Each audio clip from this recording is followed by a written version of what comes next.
মকৰ ৰাশি 8 পৰা 14 জুন 2026 ভিতৰত এটা ডাঙৰ ঘটনাই আপোনাৰ জীৱন সলনি কৰিব পাৰে। আপুনি যদি মকৰ ৰাশিৰ হয় তেন্তে এই ভিডিঅ'টো একেবাৰে স্কিপ নকৰিব, কাৰণ এই 7 দিনত গ্ৰহ নক্ষত্ৰই এনে এক শক্তিশালী যোগ সৃষ্টি কৰিছে যিয়ে আপোনাৰ টকা পইচা, চাকৰি, ব্যৱসায় আৰু প্ৰেম জীৱনত ডাঙৰ পৰিৱৰ্তন আনিব পাৰে।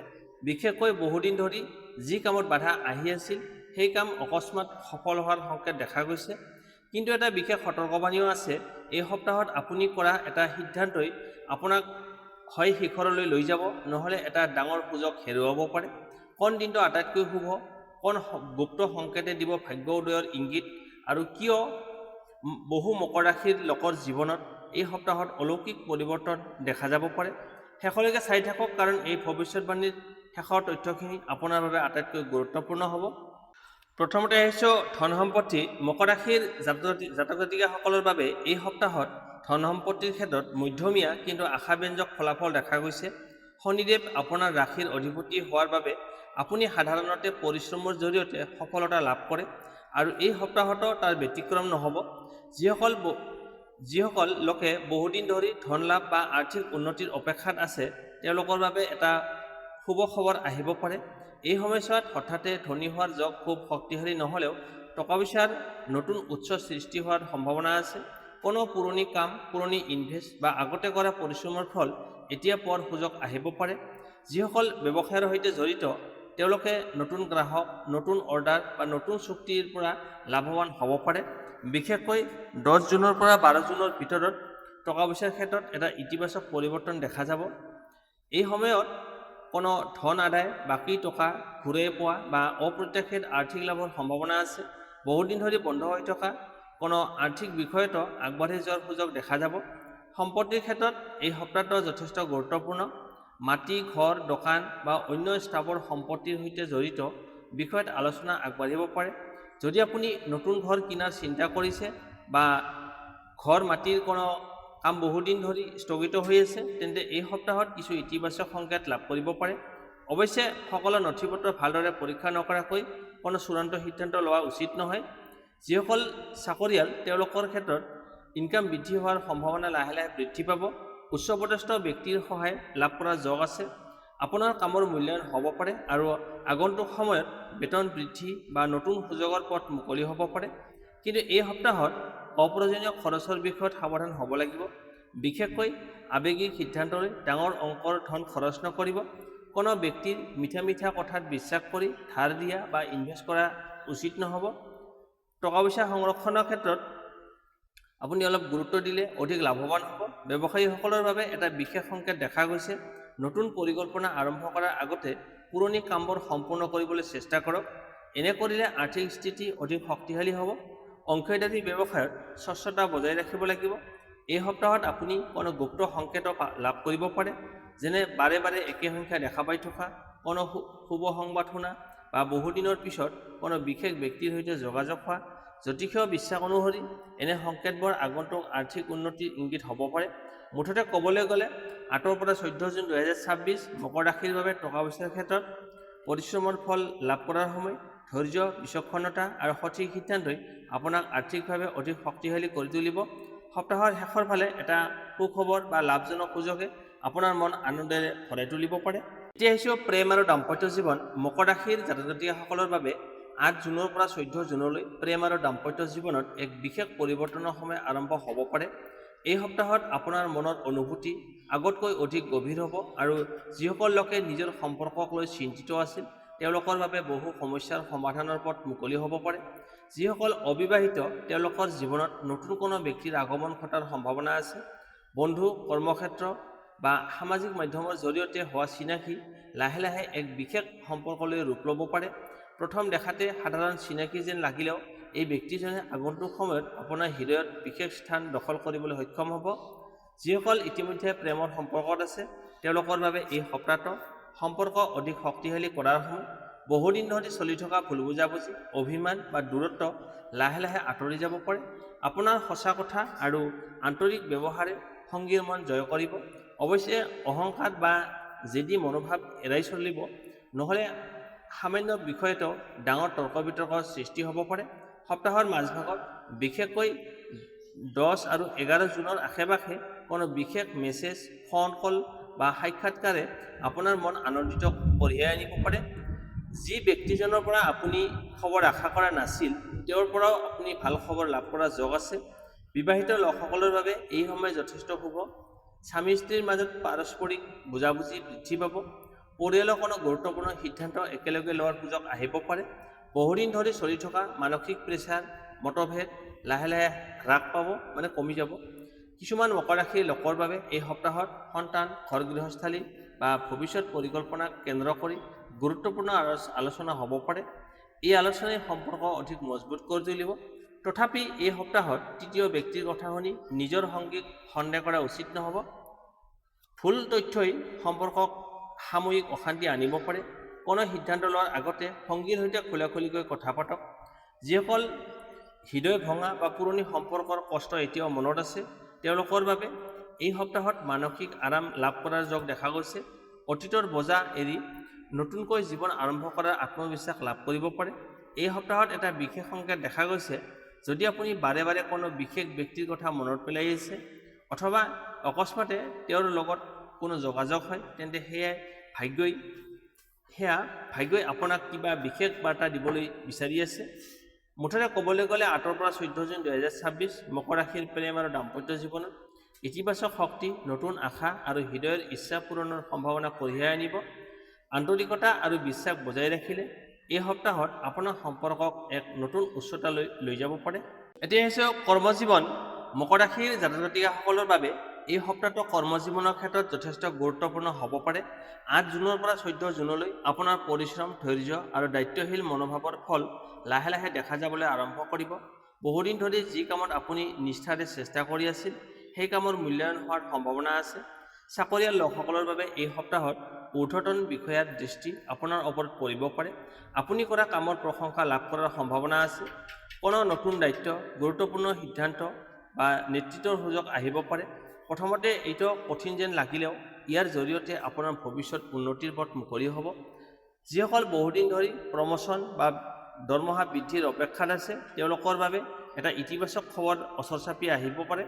যদিও সকলো কাম এই সপ্তাহত সম্পূৰ্ণ নহ'ব পাৰে, কিন্তু শুভ সংকেত স্পষ্ট দেখা যাব।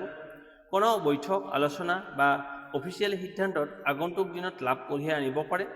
চাকৰি বিচাৰি থকা মকৰ ৰাশিৰ লোকসকলৰ বাবে এই সপ্তাহটো বিশেষ গুৰুত্বপূৰ্ণ। হঠাতে কোনো সাক্ষাৎকাৰৰ খবৰ, ফোন কল বা ইমেইল লাভৰ সম্ভাৱনা আছে। আগতে আবেদন কৰা লোকসকলে কোনো চাকৰিৰ পৰাও ভাল খবৰ আহিব পাৰে। এই সময়ত আত্মবিশ্বাস বজাই ৰাখিব আৰু নতুন সুযোগ হাতৰ পৰা যাব নিদিব। ব্যৱসায়ীসকলৰ বাবে এই সপ্তাহটো যথেষ্ট ব্যস্ততাপূৰ্ণ হ'ব পাৰে। নতুন গ্ৰাহক, নতুন যোগাযোগ বা নতুন ব্যৱসায়িক পৰিকল্পনাই আপোনাৰ ইনকাম বৃদ্ধি কৰাৰ পথ দেখুৱাব। বিশেষকৈ যিসকলে অনলাইন ব্যৱসায়, বাণিজ্য, বিপণন বা সেৱামূলক ক্ষেত্ৰৰ সৈতে জড়িত হৈ আছে, তেওঁলোকৰ বাবে লাভৰ সম্ভাৱনা অধিক। কিন্তু সপ্তাহৰ মাজভাগত সহকৰ্মী বা অংশীদাৰৰ সৈতে সামান্য মতভেদ হ'ব পাৰে। এনে পৰিস্থিতিত খং বা খৰদৰ সিদ্ধান্ত নকৰি শান্তভাৱে আলোচনা কৰিলে সমস্যাৰ সমাধান সহজ হ'ব। আপোনাৰ বিচক্ষণতা এই সপ্তাহত আটাইতকৈ ডাঙৰ শক্তি হ'ব। 11 জুনৰ পৰা 13 জুন আপোনাৰ কৰ্মজীৱনৰ বাবে বিশেষ শুভ দিন হ'ব পাৰে। এই দিনবোৰত লোৱা সিদ্ধান্ত, আৰম্ভ কৰা কাম বা যোগাযোগ আগন্তুক সময়ত ডাঙৰ সফলতাৰ ভিত্তি স্থাপন কৰিবলৈ সক্ষম হ'ব। এই সপ্তাহত আপুনি এটা গুপ্ত সংকেত লাভ কৰিব পাৰে। হঠাৎ কোনো পুৰণি সম্পৰ্কী, সহকৰ্মী, বন্ধু বা পৰিচিত ব্যক্তিৰ লগত যোগাযোগ হ'ব পাৰে, যাৰ জৰিয়তে নতুন কৰ্মৰ সুযোগ বা টকা পইচাৰ উন্নতিৰ পথ খুলিব পাৰে। এই ধৰণৰ সুযোগক অৱহেলা নকৰিব। যিসকল চৰকাৰী চাকৰি, প্ৰতিযোগিতামূলক পৰীক্ষা বা উচ্চ শিক্ষাৰ বাবে প্ৰস্তুতি চলাই আছে, তেওঁলোকৰ বাবে এই সময়ত কঠোৰ পৰিশ্ৰমৰ ফল লাভ কৰাৰ আৰম্ভণি দেখা যায়। হয়তো চূড়ান্ত সফলতা এতিয়াই নাহিব, কিন্তু সঠিক দিশত আগবাঢ়ি থকাৰ স্পষ্ট প্ৰমাণ পাব। মুঠতে ক'বলৈ গ'লে 8 পৰা 14 জুন 2026 মকৰ ৰাশিৰ বাবে কৰ্মজীৱনত অগ্ৰগতি, নতুন সুযোগ, সন্মান আৰু ভৱিষ্যত সফলতাৰ শক্তিশালী ভিত্তি গঢ়াৰ সময়। নিজৰ ওপৰত বিশ্বাস ৰাখক, কাৰণ এই সপ্তাহত কৰা পৰিশ্ৰমে আগন্তুক মাহবোৰত আপোনাক ডাঙৰ সফলতাৰ ওচৰলৈ লৈ যাব পাৰে। এতিয়া আহিছোঁ স্বাস্থ্য আৰু শিক্ষাৰ ক্ষেত্ৰ। মকৰ ৰাশিৰ জাতক জাতিকাসকলৰ বাবে এই সপ্তাহত স্বাস্থ্য আৰু শিক্ষাৰ ক্ষেত্ৰত সচেতনতা আৰু নিয়ম শৃংখলে আটাইতকৈ ডাঙৰ ভূমিকা পালন কৰিব। 8 জুনৰ পৰা 14 জুনলৈকে আপুনি শাৰীৰিকভাৱে সাধাৰণতে স্থিৰ থাকিব, কিন্তু অত্যধিক কামৰ প্ৰেছাৰ আৰু মানসিক চিন্তাৰ বাবে শৰীৰত ভাগৰুৱা অনুভৱ কৰিব পাৰে। বিশেষকৈ যিসকলে দিন ৰাতি কাম কৰি আছে বা বহু দায়িত্ব একেলগে পালন কৰি আছে তেওঁলোকৰ বাবে ৰেষ্ট লোৱাৰ ওপৰত গুৰুত্ব দিব লাগিব। পৰ্যাপ্ত পৰিমাণে টোপনি নোহোৱা, সময়মতে আহাৰ নোখোৱা বা অতিপাত চিন্তাই স্বাস্থ্যত নেতিবাচক প্ৰভাৱ পেলাব পাৰে।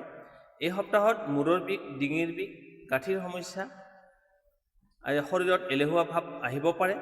খাদ্যৰ অভ্যাসত সাৱধানতা অৱলম্বন কৰক। অধিক তেল মছলা থকা খাদ্য কমকৈ গ্ৰহণ কৰক আৰু পৰ্যাপ্ত পৰিমাণে পানী খাওক। পুৱা খোজকঢ়া, ৰ'দ লোৱা, কিছু সময় থকা বা সাধাৰণ ব্যায়ামে আপোনাৰ শক্তি বৃদ্ধি কৰিব। মানসিক স্বাস্থ্যৰ ক্ষেত্ৰতো এই সপ্তাহত বিশেষ গুৰুত্ব দিব লাগিব। অতীতৰ কোনো ঘটনা বা ভৱিষ্যতক লৈ বেছি চিন্তা নকৰিব। যি কাম আপোনাৰ নিয়ন্ত্ৰণত আছে তাতেই মনোনিৱেশ কৰক। ইতিবাচক চিন্তাধাৰাই আপোনাৰ মানসিক শক্তি বহুগুণে বৃদ্ধি কৰিব। শিক্ষাৰ ক্ষেত্ৰত এই সপ্তাহ যথেষ্ট শুভ। বিদ্যালয়, মহাবিদ্যালয়, প্ৰতিযোগিতামূলক পৰীক্ষাৰ বাবে প্ৰস্তুতি চলোৱা শিক্ষাৰ্থীসকলে নিজৰ অধ্যয়নত অধিক মনোযোগ দিব পাৰিব। বহুদিন ধৰি বুজি নোপোৱা কোনো বিষয় হঠাতে সহজকৈ বুজিবলৈ সক্ষম হ'ব পাৰে। যিসকল চৰকাৰী চাকৰি, নিযুক্তি পৰীক্ষা বা উচ্চ শিক্ষাৰ বাবে প্ৰস্তুতি চলাই আছে তেওঁলোকৰ বাবে এই সপ্তাহত অধ্যয়নৰ গতি বৃদ্ধি পাব। শিক্ষকৰ পৰামৰ্শ বা অভিজ্ঞ ব্যক্তিৰ সহায়ে নতুন দিশ পোৱাৰ সম্ভাৱনা আছে। 10 জুনৰ পৰা 12 জুন অধ্যয়ন, আবেদন, সাক্ষাৎকাৰ বা কোনো শিক্ষামূলক কামৰ বাবে বিশেষ শুভ দিন হ'ব পাৰে। এই দিনবোৰত কৰা প্ৰচেষ্টাই ভৱিষ্যত ভাল ফলাফল দিব পাৰে। এই সপ্তাহত এটা গুপ্ত সংকেতো দেখা গৈছে। যদি আপুনি বাৰে বাৰে একেটা বিষয়ৰ প্ৰতি আপুনি আকৰ্ষিত অনুভৱ কৰে বা কোনো শিক্ষাৰ সুযোগ হঠাতে আহে, তেন্তে সেই সুযোগ গুৰুত্ব সহকাৰে লওক। সেয়া আপোনাৰ ভৱিষ্যত সফলতাৰ সৈতে জড়িত হ'ব পাৰে। মুঠতে ক'বলৈ গ'লে 8 পৰা 14 জুন 2026 মকৰ ৰাশিৰ বাবে স্বাস্থ্যৰ ক্ষেত্ৰত সাৱধানতা আৰু শিক্ষাৰ ক্ষেত্ৰত উন্নতিৰ সময়। শৰীৰ আৰু মন দুয়োটা সুষমভাৱে ৰাখিব পাৰিলে এই সপ্তাহত আপোনাৰ আত্মবিশ্বাস, জ্ঞান আৰু সফলতাৰ দিশে আগুৱাই লৈ যাব।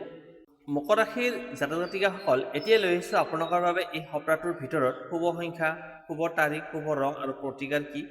এতিয়া জানো আহক এই সপ্তাহত মকৰ ৰাশিৰ বাবে কিনো শুভ। শুভ তাৰিখ 10 জুন, 11 জুন আৰু 13 জুন আপোনাৰ বাবে আটাইতকৈ শুভ দিন হিচাপে দেখা গৈছে। এই দিনবোৰত নতুন কাম আৰম্ভ কৰা, গুৰুত্বপূৰ্ণ সিদ্ধান্ত লোৱা, সাক্ষাৎকাৰ দিয়া, ব্যৱসায়িক আলোচনা কৰা বা টকা পইচাৰ সৈতে জড়িত কাম সম্পন্ন কৰাটো লাভজনক হ'ব পাৰে। শুভ সংখ্যা 4, 6 আৰু 8 এই সংখ্যাবোৰ এই সপ্তাহত আপোনাৰ বাবে সৌভাগ্যৰ প্ৰতীক হ'ব পাৰে। যদি কোনো গুৰুত্বপূৰ্ণ বাছনি, সিদ্ধান্ত ল'ব লাগে বা এই সংখ্যাবোৰ ইতিবাচক শক্তি দিব পাৰে। শুভ ৰং নীলা, ক'লা আৰু ছাইবৰণীয়া ৰংবোৰ শনিদেৱৰ সৈতে জড়িত বুলি ধৰা হয়। এই সপ্তাহত এই ৰঙৰ কাপোৰ বা কোনো বস্তু ব্যৱহাৰ কৰিলে আত্মবিশ্বাস আৰু স্থিৰতা বৃদ্ধি পাব পাৰে। বিশেষ প্ৰতিকাৰ: শনিবাৰে পুৱা বা সন্ধিয়া এটা সৰিয়হৰ তেলৰ চাকি জ্বলাই শনিদেৱক প্ৰণাম কৰক। ক'লা তিল বা ক'লা মাটিমাহ কোনো দৰিদ্ৰ ব্যক্তিক দান কৰিলে শুভ ফল লাভ হ'ব পাৰে। প্ৰতিদিনে 11 বাৰ ওম শং শনিশ্বৰায় নমঃ এই মন্ত্ৰটো জপ কৰিলে মানসিক শান্তি আৰু বাধা বিঘিনি কমি যোৱাৰ সম্ভাৱনা আছে। এই সপ্তাহত অপ্ৰয়োজনীয় তৰ্ক বিতৰ্ক, ৰাগ-খং আৰু খৰ-ধৰ কৰি কোনো সিদ্ধান্ত লোৱাটো এৰাই চলিব। ধৈৰ্য আৰু বিচক্ষণতাই আপোনাৰ সফলতাৰ ওচৰলৈ লৈ যাব। মনত ৰাখিব, ভাগ্যই সুযোগ দিয়ে, কিন্তু সেই সুযোগক সফলতালৈ ৰূপান্তৰিত কৰে আপোনাৰ পৰিশ্ৰম আৰু সঠিক সিদ্ধান্তই। এই সপ্তাহত আপোনাৰ বাবে বহু শুভ সম্ভাৱনা অপেক্ষা কৰি আছে। বন্ধু-বান্ধৱীসকল, এয়া আছিল 8 পৰা 14 জুন 2026 মকৰ ৰাশিৰ সম্পূৰ্ণ সাপ্তাহিক ৰাশিফল। এই সপ্তাহত গ্ৰহ নক্ষত্ৰই স্পষ্টকৈ ইংগিত দিছে যে ধৈৰ্য, পৰিশ্ৰম আৰু সঠিক সিদ্ধান্তই আপোনাক সফলতাৰ নতুন উচ্চতালৈ লৈ যাব পাৰে। টকা পইচা, কৰ্মজীৱন, প্ৰেম আৰু ব্যক্তিগত জীৱনৰ বহু ক্ষেত্ৰত ইতিবাচক পৰিৱৰ্তনৰ দুৱাৰ খোলাৰ সম্ভাৱনা দেখা গৈছে। মনত ৰাখিব, কোনো ভৱিষ্যতবাণী আপোনাৰ ভাগ্য সলনি নকৰে। আপোনাৰ চিন্তা, আপোনাৰ কৰ্ম আৰু আপোনাৰ আত্মবিশ্বাসেই আপোনাৰ ভৱিষ্যত গঢ়ে। সেয়েহে নেতিবাচক চিন্তাৰ পৰা আঁতৰি থাকক আৰু নিজৰ লক্ষ্যৰ দিশে আগবাঢ়ি যাওক। ভগৱান শনিদেৱৰ কৃপা আপোনাৰ ওপৰত সদায় বৰষি থাকক। জীৱনত সুখ, শান্তি, সমৃদ্ধি আৰু সফলতা হওক। ভিডিঅ'টো ভাল লাগিলে লাইক কৰক, শ্বেয়াৰ কৰক আৰু আমাৰ চেনেলটো ছাবস্ক্ৰাইব কৰি বেল আইকনটো টিপিবলৈ নাপাহৰিব, যাতে আগন্তুক সকলো ৰাশিফল আৰু জ্যোতিষ সম্পৰ্কীয় আপডেট আপুনি সৰ্বপ্ৰথমে পাব পাৰে। কমেণ্টত লিখক জয় শনিদেৱ। আকৌ লগ পাম নতুন ৰাশিফলৰ সৈতে। নমস্কাৰ, ধন্যবাদ।